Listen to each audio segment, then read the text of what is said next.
Dollar और petroleum मसनूआत की कीमतों में इजाफे के साथ साथ अद्वियात की कीमतों में भी 20% इजाफा कर दिया गया है, जिसकी वजह से मेडिकल स्टोर पर मिलने वाली अद्वियात आसमानों से बातें कर रही है। मरीज़ और लवाहिकीन दोनों परेशान हैं। इस हवाले से हम जानेंगे आवाम से, तो चलिए। अद्वियात की कीमतों में इजाफे से तो लोगों के लिए जीना और अजाब हो जाएगा।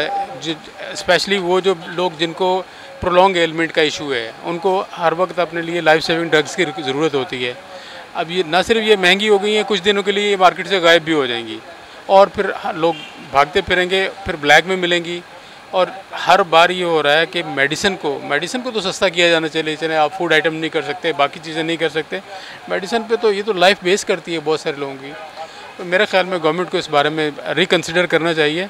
आखिर इन कंपनियों के साथ ब्लैकमेल होते होते लोगों को कहाँ तक आप लेकर जाएंगे? लोगों के पास तो खाने को पैसे नहीं रहे हैं और महंगी मेडिसिन लेना तो और अजाब है। किसी भी वेलफेयर स्टेट में अपनी आवाम के लिए जो अगर कोई रिलीफ दिया जाना चाहिए, स्पेशली पाकिस्तान जैसे मुल्क में, वो मेडिसिन पर लाजमी होना चाहिए। लोगों के लिए हेल्थ इश्यूज़ पहले ही बहुत ज़्यादा हैं, ना यहाँ पर मयारी खाना मिलता है, ना यहाँ पर रहने का एनवायरनमेंट मयारी है, बीमार होते हैं लोग। तो मैक्सिमम मेडिसिन पे बहरहाल गवर्नमेंट को चाहिए इसको रिकन्सिडर करें और ये मेडिसिन कंपनियों के हाथों ब्लैकमेल होने की ज़रूरत नहीं है, आवाम का ख्याल करें। एक चीज़ नहीं है, सिर्फ मेडिसिन नहीं है गरीब के लिए, जो है ना खाना पीना जो है ना उससे जो है ना वो कासिर है कि मैं एक टाइम का जो है ना पहले जो है ना 2 टाइम का बंदा खाता था, अभी 1 टाइम का भी नहीं मिलता था। हर बंदा खुदकशी पे आया हुआ है। तो बस यही है कि जो है ना पाकिस्तान नहीं है, बिल्कुल जंगल का कानून है, कोई जो है ना इधर किसी का नहीं है। बस यही जो है ना मेरा। तो जो ये दवाइयाँ अभी 15,000 रुपये की लाई है, 25,000 रुपये तनख्वाह, ये कहाँ से पूरा करेंगे हम लोग? वो सो वाला से क्या कहेंगे हम? हुकूमत से क्या अपील करना चाहेंगे? हुकूमत ने क्या दी है? हुकूमत ने कुछ भी नहीं दी है। पेट्रोल महंगा हो रहा है, गरीब आवाम के पास मोटरसाइकिल है, मोटरसाइकिल में 500 रुपये का दिन का पेट्रोल डालेगा, किधर जाएगा आवाम? रोटी महंगा है, आटा महंगा है, हुकूमत हमारे बारे में सोचते ही नहीं है।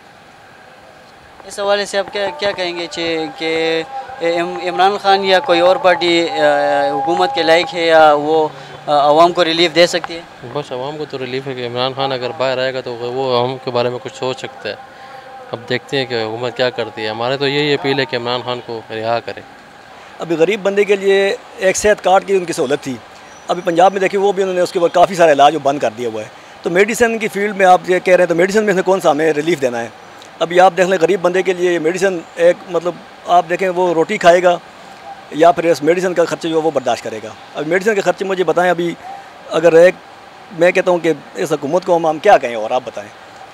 मेडिसिन हम एक गरीब बंदे अभी यहाँ पर हम आए हुए मेडिसिन लेने के लिए, जो चीज़ अभी हम पेनाडाल की गोली अगर पहले 10 रुपये का पता था, अभी वो 20 रुपये पे गया हुआ। इस तरह ये एक डबल यानी की कीमत के ऊपर गया हुआ कोई भी चीज़, कोई भी मेडिसिन है।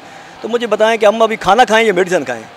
ठीक है, तो अभी बात ये ऐसी थी कि गवर्नमेंट हमें खुडे लाइन लगाए हुआ, गवर्नमेंट आवाम को, जिस तरह वो डायलॉग चला था खुडे लाइन वाला, तो अभी गवर्नमेंट ने हमें आवाम को, गरीब लोगों को खुडे लाइन लगाया हुआ है। तो बस अब मैं ये कहना चाहूँगा कि अल्लाह ताला इनको हिदायत दे, अगर हिदायत इनके मुकद्दर में नहीं है तो अल्लाह ताला इनको गरक करे।